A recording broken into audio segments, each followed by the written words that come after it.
The building and repair of state roads in Florida is paid for primarily by gas taxes, but those have been on the decline in recent years. Channel 3's Rob Brown joins us now live with more on what the state plans to do or is looking at to replace those taxes.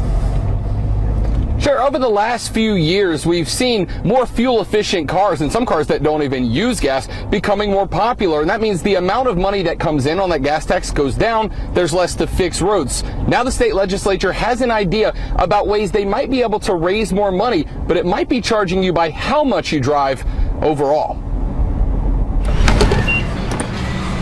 Every time you put gas in your car, you pay a gas tax. That tax is a major source of funding for the state to build and repair roads. But the Florida Transportation Commission says there's a problem. There were some profound changes, cultural changes, I think, that occurred during the recession that seem to be hanging on. And, people just don't quite drive as much as they used to.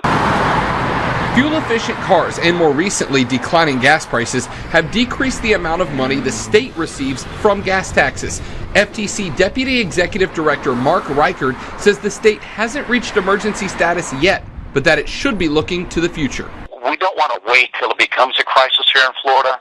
To be responsible, to be a responsible government, you really should be looking forward to trying to address problems before they really become a problem. And this is precisely one of those issues. One solution that's gained some traction in the state legislature is a mileage-based user fee. Instead of gas taxes, the miles traveled by a car on state roads would be recorded, and drivers would pay a fee based on that distance. In June, Oregon will begin an experimental program with 5,000 drivers.